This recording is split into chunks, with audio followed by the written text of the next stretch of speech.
Assalamualaikum warahmatullahi wabarakatuh. Waalaikumsalam warahmatullahi wabarakatuh.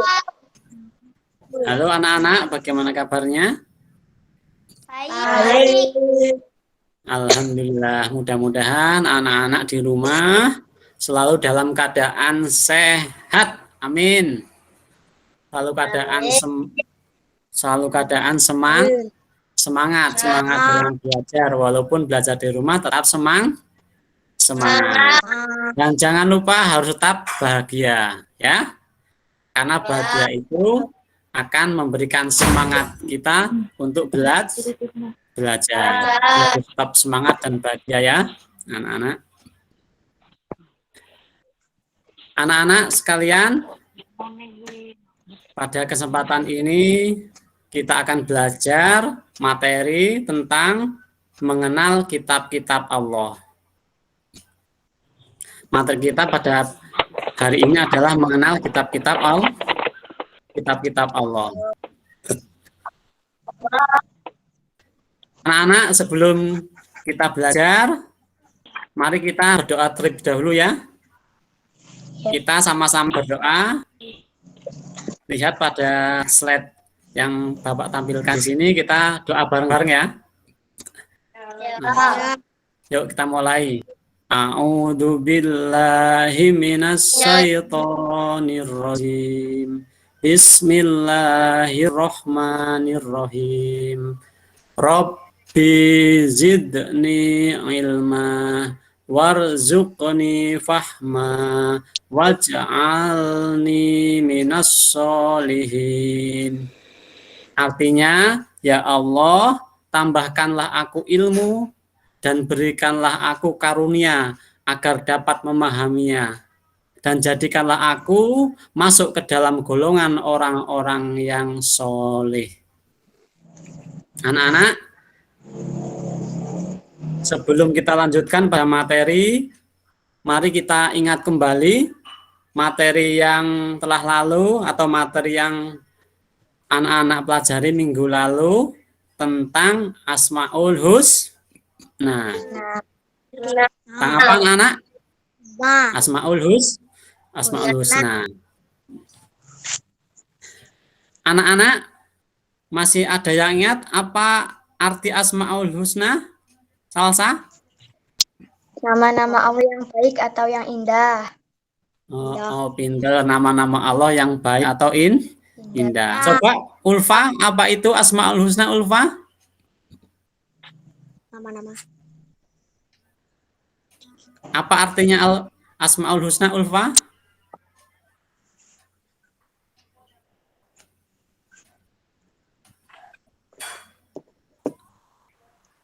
Mana Ulfa?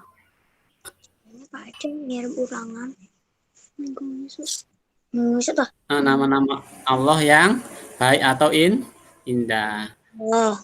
Marvel, apa Marvel? Asmaul Husna, Marvel, artinya? Nama yang baik dan indah. Nama Allah yang baik dan indah. Jadi nama-nama Allah itu atau Asmaul Husna itu jumlahnya ada 99 nama Allah. Waktu kita kelas 1 kita sudah mengenal Asmaul Husna Ar-Rahman dan Ar-Rahim. Di kelas 5 ini kita mempelajari Asmaul Husna yang 4, yaitu Al-Mumit yang pertama. Al-Mumit artinya apa? Al-Mumit, Salsa? Yang maha mematikan. Yang maha mematikan. Ulfa, apa artinya Al-Mumit, Ulfa?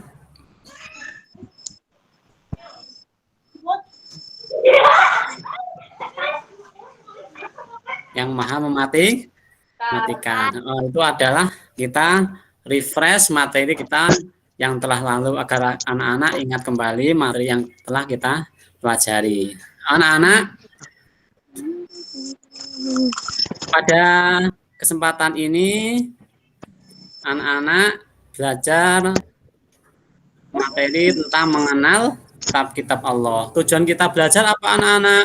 Tujuan kita belajar materi ini yang pertama adalah anak-anak nanti setelah belajar materi ini diharapkan anak-anak itu mampu membaca surah An-Nisa ayat 136 dengan lancar atau dengan baik dan benar. Kemudian tujuan yang kedua, anak-anak nanti setelah mengikuti pelajaran ini mampu menunjukkan sikap percaya diri sebagai implementasi dari pemahaman makna diturunkannya kitab-kitab melalui rasulnya, itu tujuannya.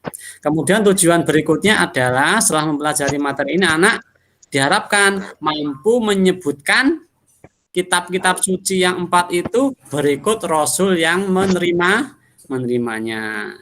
Kemudian yang terakhir, yang keempat, diharapkan setelah anak-anak mempelajari materi ini, anak-anak mampu mengidentifikasi kitab-kitab suci yang Allah turunkan melalui rasul-rasulnya. Itu adalah tujuan kita dalam mempelajari materi ini ya anak-anak. Paham ya? Ya. Oke. Setelah kita mempelajari materi ini, kemudian kita tahu tujuannya, kita akan bisa mengerti apa yang disampaikan pada kesempatan hari ini. Oke anak-anak, sebelum kita lanjut, kita membaca Al-Quran dulu, surat An-Nisa ayat 136.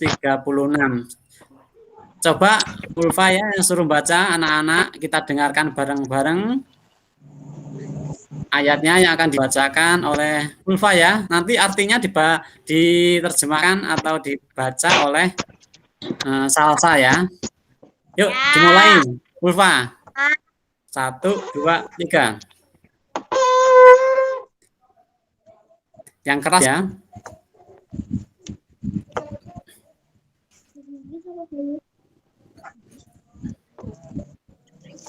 Yuk Ulfa.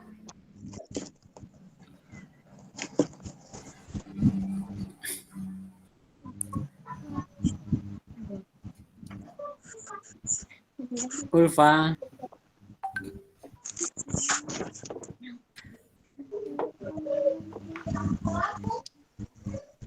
Oh, kalau enggak Melani kalau suaranya belum ada siapa? Ulfa. Melani ya, Mel? Ya. Siap Melani? Ya. Dengarkan ya, nih Melani mau baca Al-Qur'an surah An-Nisa ayat 136. Mulai ya, langsung mulai aja biar cepat. 1, 2, 3. A'udzu billahi minasyaitonir rajim. Ya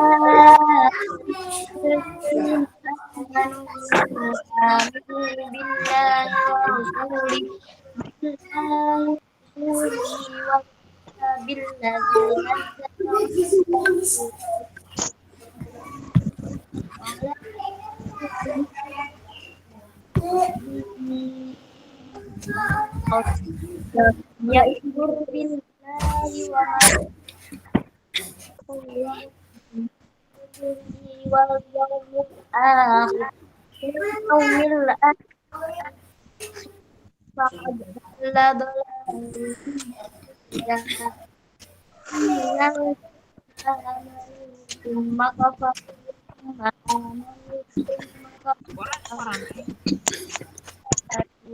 Sudah ya sampai. Nah. Salsa yang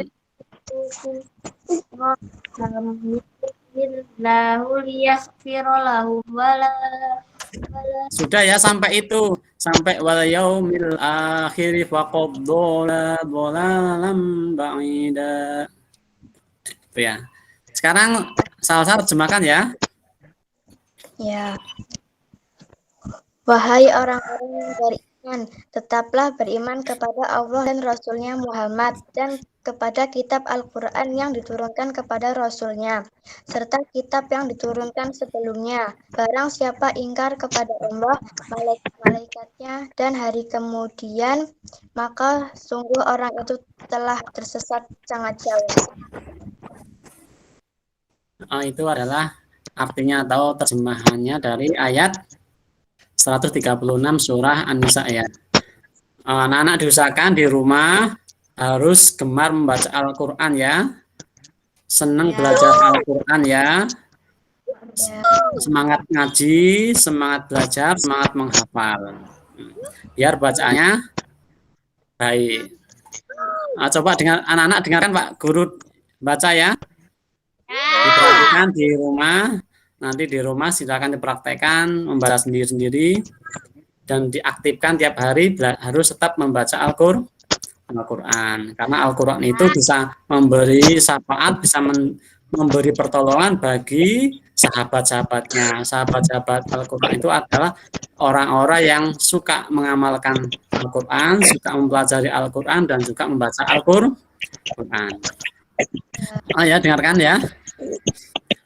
A'udzu billahi minas syaitonir rajim. Bismillahirrahmanirrahim. Ya ayyuhalladzina aminu billahi wa rusulihi wal kitabil ladzi nazzala 'alar rasuli alladzi nazzala 'ala rasulihi wal kitabil ladzi anzala min qabl wa may yakfur billahi wa malaikatihi wa kutubihi wa rusulihi wal yaumil akhir faqad dhalla dhalalan ba'ida. Shadaqallahul azim. Demikian itu adalah ayat dari Al-Quran surah An-Nisa ayat 136. Silakan nanti anak-anak dipraktekkan di rumah masing-masing ya.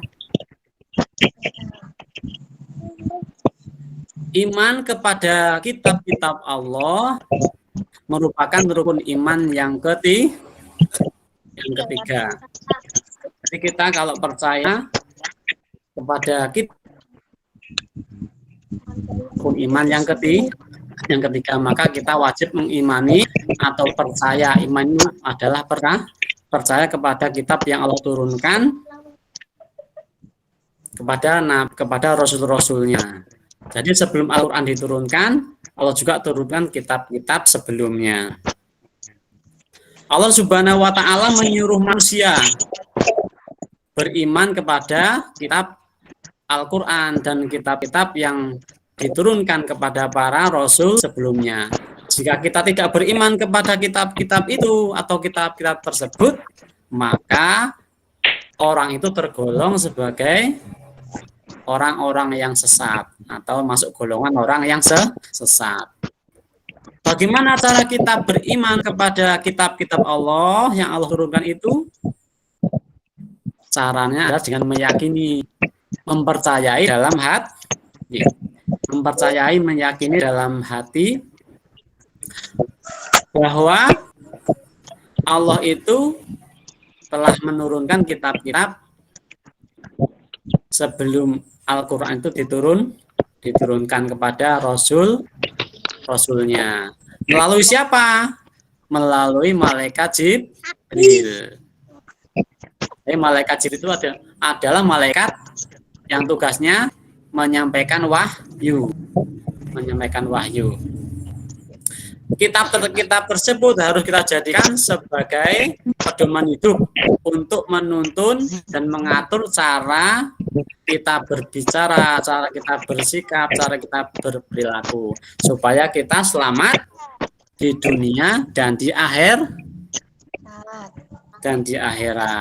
Jadi kitab itu harus dijadikan pedoman sebagai tuntunan hidup kita supaya kita selamat di dunia dan di akhirat. Anak-anak, nama-nama kitab yang Allah turunkan itu apa saja? Yang pertama itu adalah kitab Taurat. Kitab Taurat itu adalah kitab yang diturunkan oleh Allah Subhanahu wa taala kepada Nabi Musa alaihissalam. Kurang lebih pada abad 12 sebelum Masehi di daerah Israel dan Mesir. Kitab Taurat itu menggunakan bahasa Ibrani. Nah, itu adalah kitab yang Allah turunkan. Kemudian yang kedua, kitab apa? Kitab Zabur. Kitab Zabur ini Allah turunkan kepada Nabi Daud alaihissalam. Ketika beliau itu menduduki tahta menjadi seorang raja. Di mana? Di Bani Israel. Kapan? Pada abad 10 sebelum Masehi di tanah Kanaan. Nah, itu adalah kitab Zabur yang Allah turunkan kepada Nabi Daud. Yang ketiga itu adalah kitab Injil. Kitab Injil itu kitab yang Allah turunkan kepada Nabi Isa alaihissalam. Kapan? Pada sekitar abad 1 Masehi. Di mana? Di daerah Yerusalem. Dalam bahasa Yunani, Injil berarti kabar selamat. Injil berarti dalam bahasa Yunani berarti kabar selamat. Atau pelajaran yang baru. Atau kabar gembira. Jadi apa tadi artinya Injil dalam bahasa Yunani? Berarti kabar selamat. Kabar selamat atau kabar gembira. Kabar gembira itu artinya Injil dalam bahasa Yunani. Yang terakhir itu adalah kitab Al-Qur'an. Mengapa kok dikatakan terakhir? Karena Al-Qur'an ini adalah sebagai penyempurna kitab-kitab yang terdahulu. Sudah tidak ada kitab lagi yang akan turun karena kitab Al-Qur'an ini sudah sempurna. Penyempurna kitab-kitab yang Allah turunkan terlebih dahulu. Nah, Al-Qur'an itu diturunkan kepada siapa? Diturunkan kepada Nabi Muhammad Sallallahu Alaihi Wasallam. Kapan? Pada sekitar abad 1 Masehi. Pada diturunkan itu kepada Nabi Muhammad pada abad ke-6 di Mekah. Turunnya ayat Al-Qur'an atau dikenal dengan Nuzulul Qur'an.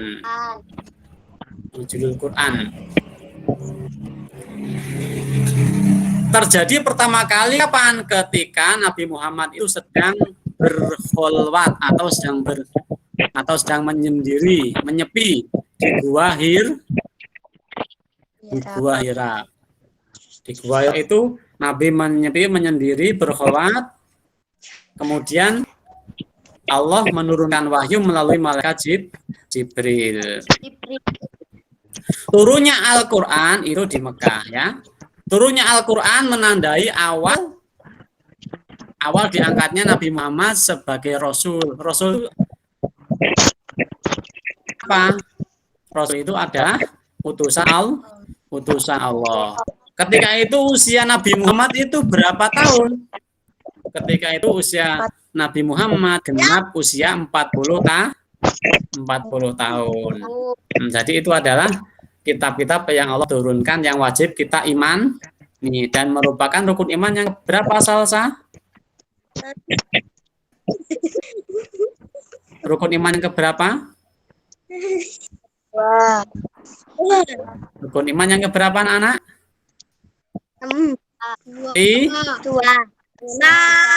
Yang ketiga. merupakan rukun iman yang ketiga. Artinya kita wajib mengimani kitab-kitab Allah yang Allah turunkan. Anak-anak, Al-Quran itu memiliki keistimewaan atau punya keistimewaan. Al-Quran itu diturunkan terdiri dari 114 surat terbagi dalam 30 juz. Anak-anak udah dapat berapa juz tadinya? 27. Ada yang 27, ada yang berapa, dan katam juga ada ya. Ulfa udah katam, Ulfa? Kemudian terdiri dari 6.236 ayat. Al-Quran diwahyukan selama 22 tahun, 2 bulan, 22 hari. Atau ada yang mengatakan 23 tahun. Atau ayatnya ada yang mengatakan 6.666 ayat. Al-Quran menyempurnakan seluruh hukum-hukum Allah yang terdapat dalam kitab-kitab yang diturunkan sebelumnya, atau penyempurna kitab-kitab yang Allah turunkan sebelumnya. Diturunkannya kitab-kitab itu atau diturunkan Al-Quran itu adalah sebagai rahmat bagi semesta alam, bagi manusia dan semesta alam, atau disebut juga dengan rahmatalil alamin. Anak-anak, supaya kita lebih memudahkan untuk menghafal nama-nama kitab, silakan anak coba amati.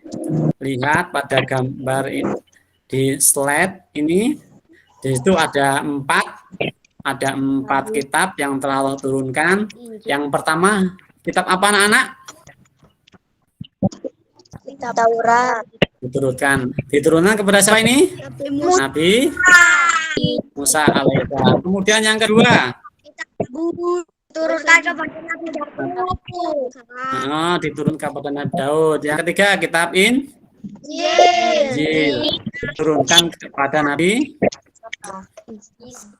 Muhammad. Kemudian yang terakhir, kitab Al-Quran diturunkan kepada Nabi Muhammad. Itu adalah kitab-kitab yang Allah turunkan yang wajib kita imani. Anak-anak, kitab-kitab yang Allah turunkan itu mengandung ajaran-ajaran terpuji, ya. Jadi kitab yang Allah turunkan itu mengandung ajaran terpuji. Ajaran yang terpuji yang pertama itu adalah ajaran terpuji kepada Sang Pencipta Allah Subhanahu wa Ta'ala. Ajaran yang kedua, ajaran terpuji kepada sesama manusia. Ajaran yang terpuji yang ketiga, ajaran yang terpuji kepada hewan dan tumbuhan. Ajaran terpuji yang keempat, ajaran terpuji kepada diri sendiri. Nah, tadi kitab yang Allah turunkan mengandung di situ mengandung 4 ajaran ya, ajaran terpuji ya, yang harus kita pelajari, yang harus kita praktekkan, yang harus kita tahu. Coba anak-anak amati pada gambar di slide ini. Di situ ada gambar yang menunjukkan sedang melakukan ibadah sholat. Kemudian ada gambar yang menunjukkan berdoa. Gambar yang menunjukkan berdoa. Nah, ajaran ini adalah ajaran yang terpuji yang berkaitan kepada Sang Pencipta, yakni melakukan ibadah seperti sholat. Sholat ini adalah ajaran yang terpuji yang diperintahkan kepada umat manusia atau kepada orang muslim untuk melakukan ibadah. Selain ibadah juga dianjurkan untuk selalu senang berdoa. Taat beribadah juga senang dalam memohon atau meminta kepada Allah. Jangan minta kepada yang lainnya, tetapi minta kepada Allah. Itu ajaran yang pertama, ajaran yang terpuji kepada Sang Pencipta. Jadi anak-anak belajar ya, belajar sholat ya, sholatnya yang aktif ya, karena itu ajaran yang diperintahkan. Terus senang berdoa, walaupun pakai bahasa Jawa, kita senang berdoa.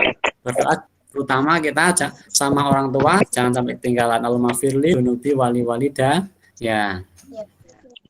Ajaran yang kedua, coba lihat contoh pada slide, gambar di situ menunjukkan ada seseorang yang bertemu di jalan. Bertemu di jalan, bertegur sapa, bersalaman. Nah, itu termasuk ajaran yang terkandung dalam kitab. Artinya sama teman, sama kawan kita harus rukun ya. Harus rukun, harus saling tegur, harus saling menyapa. Jangan sombong, tidak boleh sombong.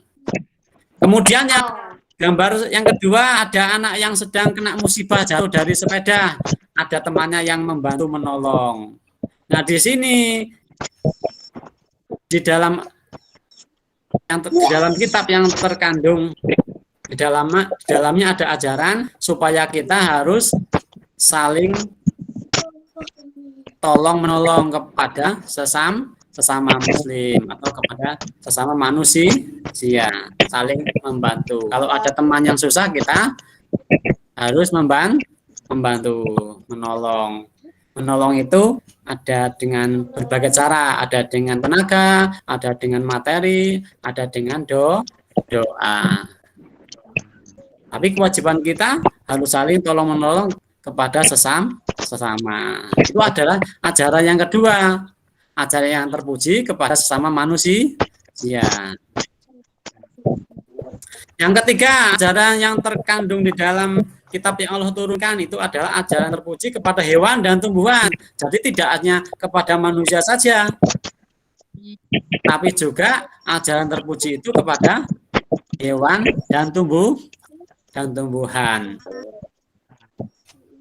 Di situ ada contoh, ada seseorang, ada gambar yang menunjukkan memiliki hewan ternak atau peliharaan. Di situ dikasih makan, dipelihara dengan baik, sehingga biar peliharaannya itu tumbuh dengan baik, sehat. Jadi kalau kamu anak-anak di rumah punya peliharaan, ya dijaga kesehatannya, dikasih makan, jangan dibiarkan saja, nanti mati.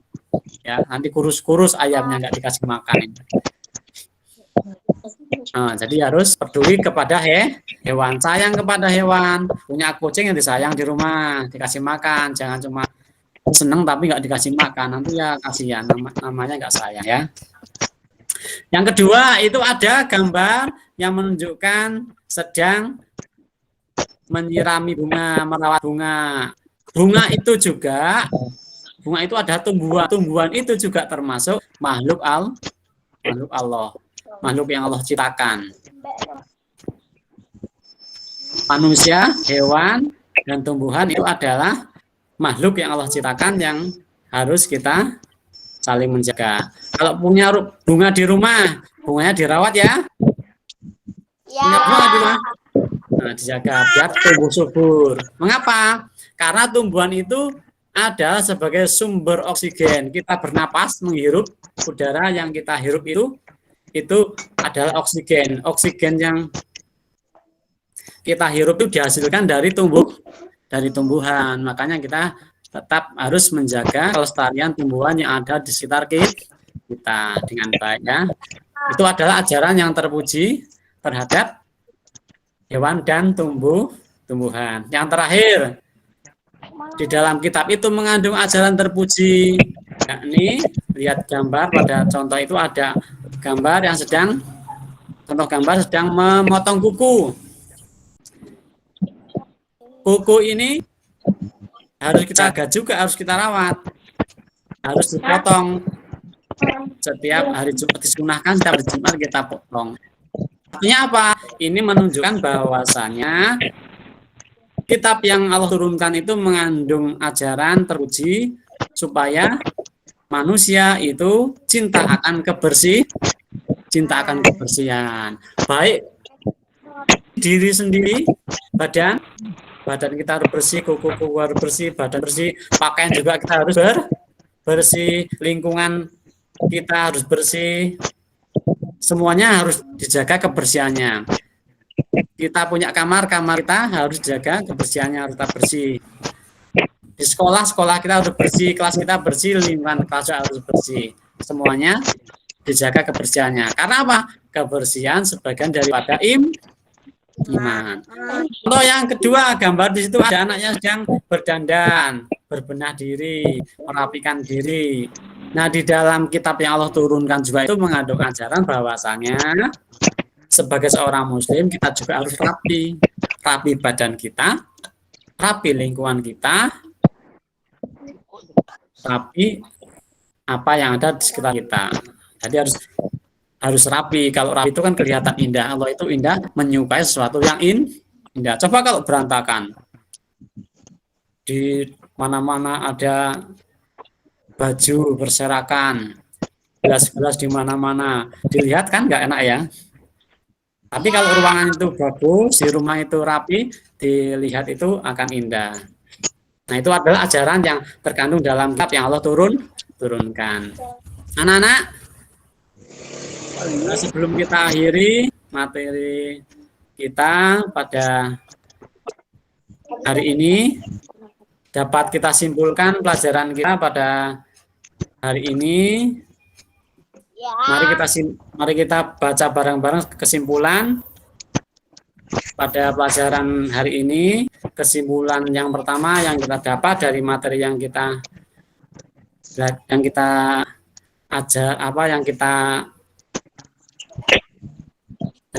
pelajari hari ini, yang pertama adalah iman kepada kitab-kitab Allah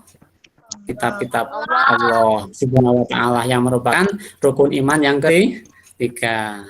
Kemudian iman kepada kitab-kitab Allah, artinya itu meyakini dengan sepenuh hati bahwa Allah Subhanahu wa Ta'ala itu telah menurunkan kitab-kitab kepada para rasul-rasulnya melalui malaikat Jibril. Kemudian kitab Taurat itu diturunkan kepada Nabi Musa. Kitab Zabur itu diturunkan kepada Nabi Daud. Kitab Injil itu diturunkan kepada Nabi Isa. Kemudian kitab Al-Quran itu diturunkan kepada Nabi Muhammad. Jadi itu adalah kesimpulan materi kita pada hari ini. Mudah-mudahan kita semua diberi kesehatan sehingga dapat melanjutkan materi berikutnya. Untuk tugas anak-anak di rumah ya, tugas anak-anak di rumah, silakan anak-anak dibuka materinya. Kemudian tugasnya adalah menghafalkan nama-nama kitab Allah beserta Rasul yang menerimanya ya. Nah, tugasnya di rumah silakan anak-anak hafalkan nama-nama kitab Allah, kemudian Rasul yang menerimanya. Itu yang tugas pertama. Tugas kedua itu hafalkan kandungan yang terdapat dalam kitab Allah yang diturunkan kepada Rasul-Rasulnya melalui malaikat Jibril. Dihafalkan kandungannya ya. Kemudian isi ajarannya di dalam kitab yang Allah turunkan itu apa saja ya. Nah, itu adalah tugas anak di rumah, dikerjakan, dilaksanakan. Kemudian besok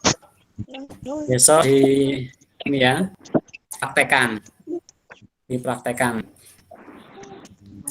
Cukup sekian dulu untuk materi kita pada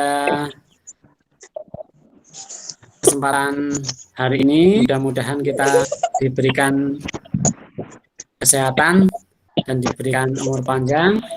Jangan lupa tetap semangat dan bahagia sehingga dapat melaksanakan pembelajaran lagi di hari berikutnya. Untuk mengakhiri pelajaran pada kesempatan hari ini, mari kita bersama-sama kita tutup dengan membaca lafal hamdalah. Alhamdulillahirabbil alamin.